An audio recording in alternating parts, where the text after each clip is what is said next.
Hey guys, I just want to do a little update. I haven't been doing any videos lately. I've been working on the 1970 Volkswagen pretty much every day after work, and I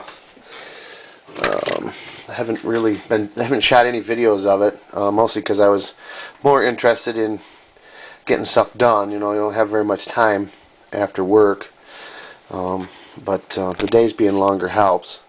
So I got more sunlight. But I did go to the Salvation Army thrift store Wednesday, and I picked this up. It's an older Sony Hi8 Handycam. It's really clean. The model number is CCD TR101, and it came in this CD storage case. It's got a replacement battery. It does hold a charge, but I'm not sure how long it will hold a charge. And it's got the wall style charger for the battery. Actually, a friend of mine had given me one, even older model. I think it's a CCD TR6 that had bad audio. It had a microphone that stuck out the end, and I don't know if he dropped it or whatever, and the audio cut out. And I tried to fix it, and I couldn't figure it out, and didn't have schematics or anything. And that one had a battery with it, which seems to also take a charge, but I'm not sure how long that lasts. And I have the other style battery charger that's like a desk unit. Hold on, I'll go grab it. I have this. It's not been cleaned up or anything. It's been out in the barn. But this is the unit that will charge a battery, or it has the adapter that slides on the back of the camera here for when you're using it like a VCR or playing it back through your TV or whatever. You don't have to use the battery. And it also, the other one also has the RF modulator, which plugs in right here in the side of it, in those two jacks and that little headphone jack there. Plugs in just like that, and then that'll put it out on channel 3 or 4, although I don't really need that because my TV's got video inputs. Most of them do these days. And I had a tape that was with the other one, and I was quite happy because I fired it up and it works really well. The heads are clean, the video is superb. There's no distortions or anything in the video playback. Sound is great. The camera actually works really well, with the exception of the audio. It has some kind of a compressor in it, I believe, and it's got a lot of hiss constantly. Even when it's not recording, when you connect it to the TV and put it in camera mode, you get a lot of hiss, and it doesn't matter which microphone is chosen, you still get hiss. But when you plug, there's a jack for a microphone right here, an external mic. When you plug a jack in there, the noise goes away. So it has something to do with the microphone amplifier. I've gotten a schematic online, downloaded it, but I haven't gone any farther. I have only got this just Wednesday, so, and like I said, the weather's been good. I've been working on the bug, so, but that's a project, something to look at sometime. And I also picked up another mouse. They had a USB mouse that I snagged for, I think I paid $7 for this camcorder, and I think I paid $2 for the mouse. And the mouse works fine. So my music computer only has a USB input for the mouse and the keyboard. And I only had the one USB mouse, which was for my good computer. It was a laser mouse, you know, there's no ball in it. So I had to go use an old one for my other computer. So I've got this mouse, which is also an optical mouse, and it's $2 I think I paid for it. So, and I've been to my mother's house last weekend and got a few things out of storage, which I will show you now. First is this vintage Federal photo enlarger. It's a model 269, 75 watts maximum. I don't even remember where I got this. It's got the glass slide holder. It's dirty. It's been in my closet, my old closet in my old room. You see all the dust on it. Needs a good cleaning. It didn't have the base, so we basically just got a piece of plywood with a pipe for the base. This was a portable. It would have been in like a suitcase looking thing, and it had a metal, I think it was a metal base and a piece of tubing that snapped into that. But this is the only part that I got, and I got this Grolabs 505 darkroom timer. Basically you got a safe light plug and an enlarger plug, and you can program it. Last I knew it worked. I mean, I could plug it in and see, but I don't remember really how to work it. Okay.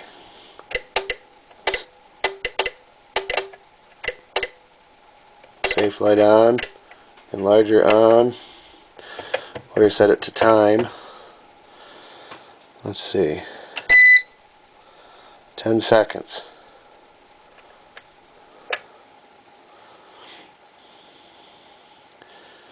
I don't know how to work it.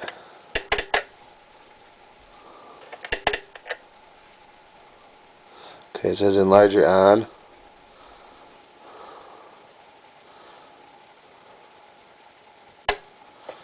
No, it's enlarger's not on. That switch is faulty there. It's got dirt in it. See, the safe light's supposed to be on now. I don't like that beeper. No tone.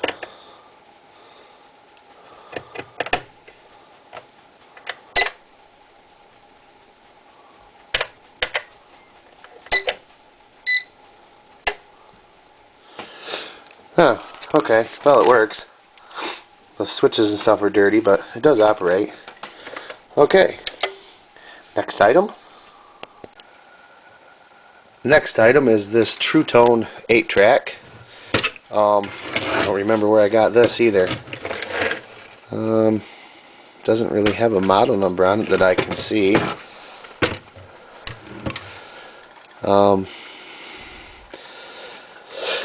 I don't know if this works or not. It probably will need belts. It doesn't look too dirty in there. The head's not too bad. It was kind of like Christmas. A lot of the stuff I haven't seen in 10 years. It's been in my mom's house in my closet, and we were waiting for somebody to stop by last Friday night, and they were late because of the weather. So I went up and started looking through stuff and found all kinds of goodies. So we got this. I don't know what I'll do with it, but hey, I've got it anyway. Well, this is a Tandy 64K Color Computer 2. It's had a slight modifications to it, and I don't remember why. I think that was for a cassette player or something. I modified it with that jack. I can't remember. This cassette, in and out, and right and left joystick are all connected to that. Last I knew this worked, I ordered the book from Radio Shack when I got the computer, probably 18-20 years ago, and if I remember right, I had to pay like $30 for the stupid book. I only gave $7 for the computer at a garage sale, and it does work, last I knew. Probably get it hooked up and do a separate video on that. I have some programs written down. I have no idea what that one was, but something. It's basically like basic. They called it extended color basic. It had some extra features, you know, for making the graphics and stuff, but it's basically just a really simple computer. And this one actually, I think, yeah, this will take cartridges, but I never bought any cartridges. Radio Shack still had a few available when I had the when I got the book and stuff, but they were expensive because it was quite outdated. But it's really outdated now. It's practically an antique. So I'll do a separate video and see if the old girl still works, and probably next week or something on a rainy day.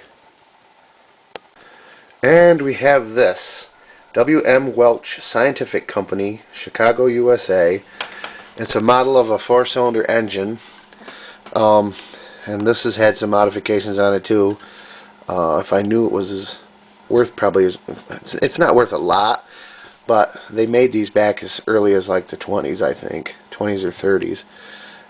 It used to have screw-in bulbs up here, but half the bulbs were burned out, and I put LEDs in here instead, which is fine.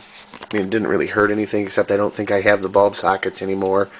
And I changed all the wiring so it would look more like spark plug wires. I use this like meter lead, and I put a little transformer on here, but of course I cut the power cord off for something else a long time ago. It's just a doorbell transformer. And the crank is missing, and I know I had the crank, so it might be still up in the closet somewhere. But it's a model of an engine, and you got the valves and the cams and pistons, and it was supposed to teach, students how an engine would run. It's easier to turn this cam gear. But the pistons are made out of wood, and the whole thing is tin, got a wooden base. And I actually got this from the school. I got an engine tester, which is I think out in the barn. Might be still at my mom's. A vintage engine analyst.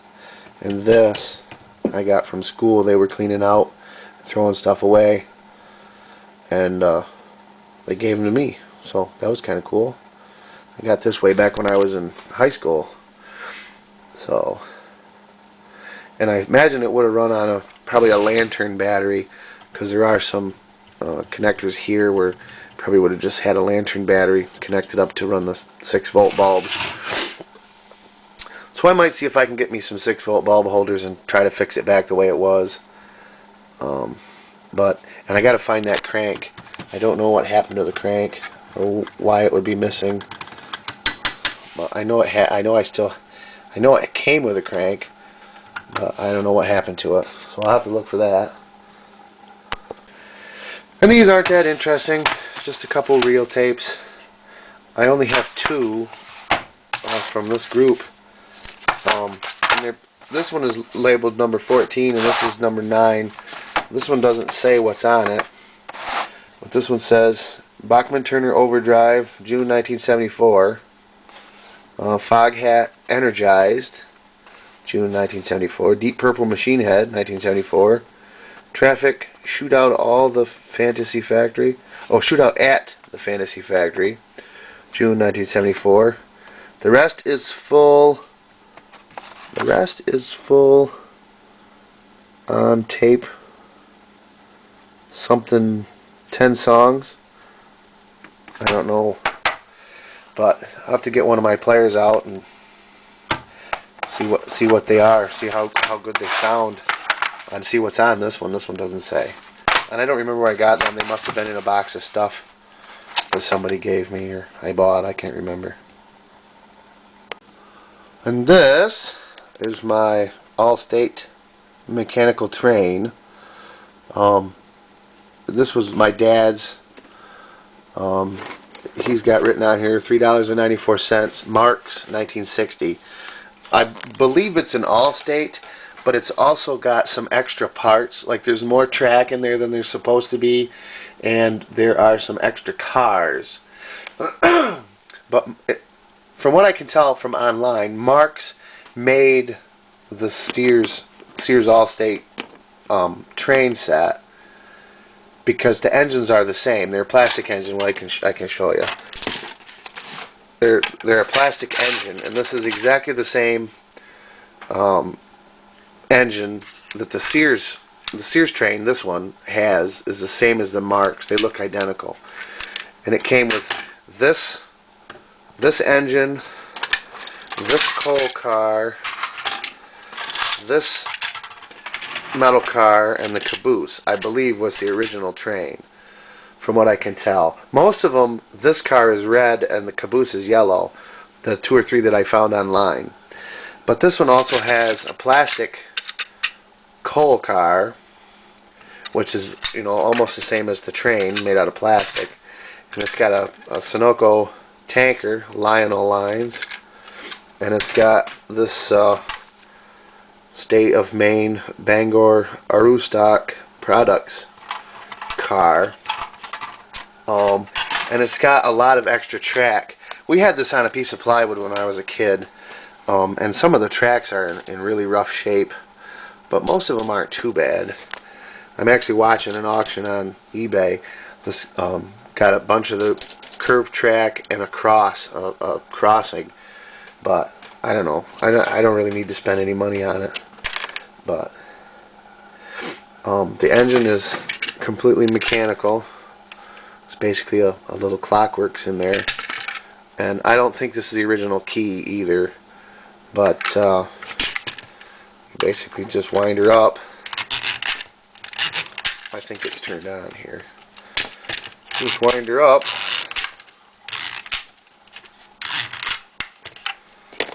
And then switch this button down when she runs. And when it goes on the track, only the front wheels drive. When it goes on the track, these wheels turn and make the linkage go. But they had bolts here originally, which I thought my dad had done this, like there was rivets or something and they broke. But both of the ones that I saw on eBay have, you know, machine bolts in here to hold it together. So I guess that's original, or else they all had the same failure. I don't know. And they basically just have a little metal tang on the back to connect them. And all the tangs are about the same. They all have the same style, square looking tang on them, with the exception of the tanker car. The tanker car is a different style. So I'm going to guess that, well, this says Lionel lines. I'm going to guess that this came from a different train set, a Lionel train. But it's the same gauge. Made in USA, US of America. Look at that. Stamped right in the bottom. That one doesn't say that. None of the other ones say made in the USA. This one is Baltimore and Ohio. There's so much stuff it won't even fit in the box. And see, when we were kids, when I was a kid, my brother and I were kids, the track was on plywood, so all the cars fit in the box. You know, and the box it's an original box, and it's in kind of rough shape, but it's 1960s, so that's what, 52 years old. That's pretty darn good for something that's 52 years old, that's had 2 generations of children playing with it. And when we were little, we didn't, you know, really have value for antiques. My dad told us to be careful with it, you know, because it was old, and we were, but telling kids to be careful was like, you know, telling a drunkard to not drink. It doesn't happen.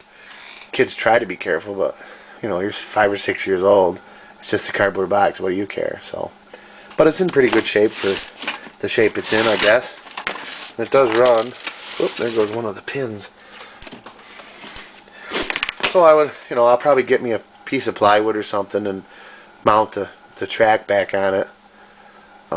Try to straighten it up best I can. Some of them are pretty mangled. And maybe we'll have another video of that.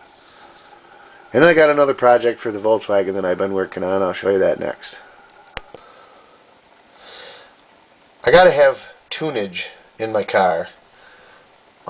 I sit in the car on lunch and listen to music, and the radio that was in the Bug, it was a really cheap CD player, I think from Walmart, and there was one Pioneer speaker mounted in the dash, and it would like to come on and off all by itself.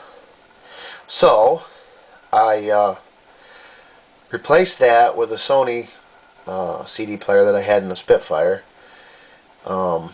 and I'm working on getting speakers because the one Pioneer speaker in the dash just isn't enough. So I built this cabinet to fit behind the rear seat in the luggage compartment. Now this is as big as you can build it. You know, the rear window is up here, and this is as big as I could possibly make it to fit in that space. And this will take a 15-inch speaker, two 15s. The ones that I have, I got it in auction really cheap. I think I paid like $10 for the pair. They're MTX Road Thunder 2s. I'm not really looking for lots of bass to rattle the windows and shake the car. That's not what it's about. But I like decent quality music, fairly loud. So these probably won't produce a lot of bass because there's not a lot of volume in here for that speaker. They should probably be about twice as big as this for the amount of volume that the speaker has. You know, and I don't really have the specifics on how to design speaker cabinets, but I vented it with 4 ports, just because those speakers are not designed to be in a tight enclosure. So hopefully they'll sound pretty good. If they don't, I could always put a couple more ports in the front here. The back of the seat is actually away from that. It's kind of tapered and it touches right here. So there's a little bit of space there, either there or on the sides. But hopefully they'll sound good enough. And I have a pair of Kraco 6x9s that were in the Spitfire.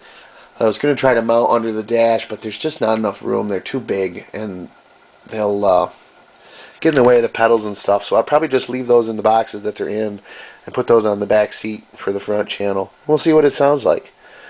You know, hopefully it'll sound decent, good enough. You know, I have a couple power boosters, but the radio will put out 35 watts times 4.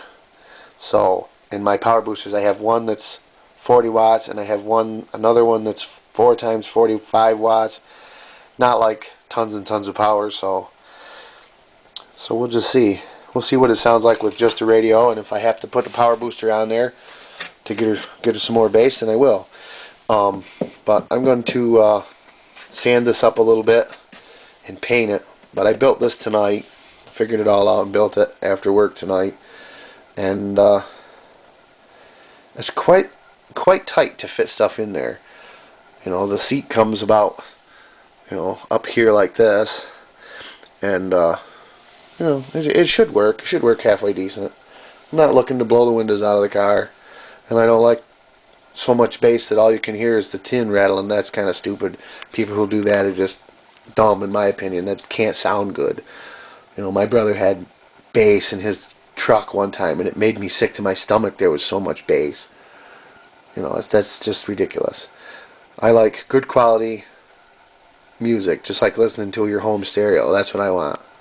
So we'll see. But anyway, that's going to wrap it up for tonight. I'm going to edit and upload this. I might shoot video tomorrow when I work on the Bug. I might not. I might just... Oh, I can show you the parts. Let me grab the box of parts, and we'll go from there.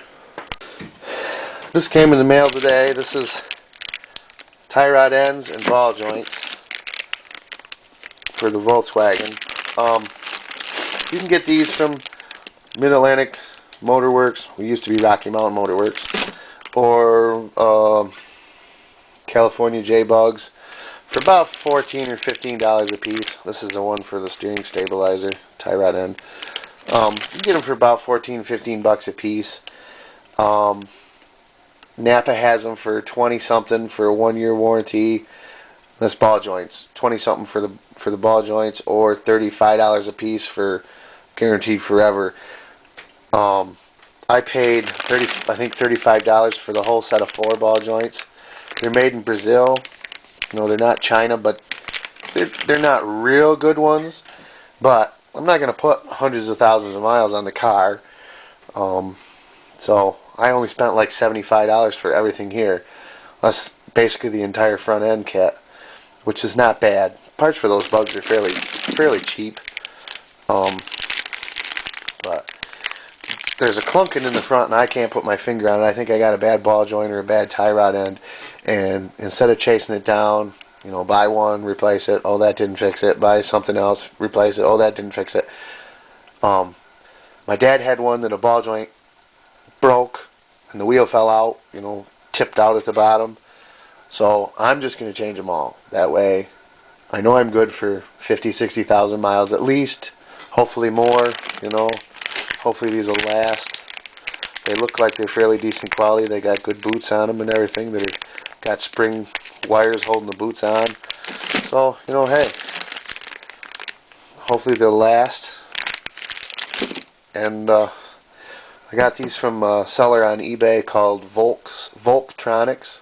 It's out of Florida. I recommend them. Very fast shipping, free shipping. It was $35 for the ball joints and $38 for the tie rod ends. That included the free shipping.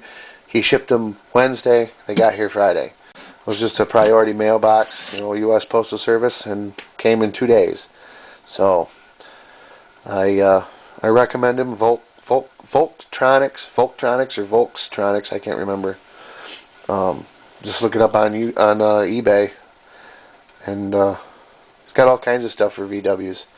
So anyway, that's going to wrap it up. This is what I'm working on tomorrow. The weather's supposed to be beautiful. Almost 70 degrees in the middle of March in New York. That's pretty crazy, but I'll take it. And yeah, we'll be jacking that bug up and doing the front end, I guess. See if I can get it done. The nice thing is the part that the ball joints go in, their arms, they hook the torsion bars. You can take them off, take them right out from under the car, work on them on your bench, then put them right back together. So you don't have to be underneath the car trying to beat these things out of there, you know, with a pickle fork or whatever. You will have to try to get them off the, you know, off the spindle and out of the steering arm. You're supposed to use a pickle fork for that, but we'll see what I can do. I don't have a pickle fork, but trying to beat them out of the housings, take it right out to the barn and work on it at the bench, you know, in the vise.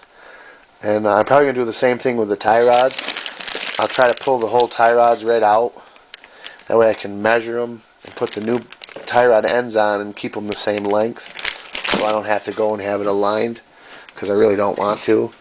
So we'll have to see how that goes. But anyway, that's it for now. It's probably going to take 2 hours to upload this video because YouTube is so slow on the upload. But anyway, thanks for watching, and maybe I'll shoot some tomorrow.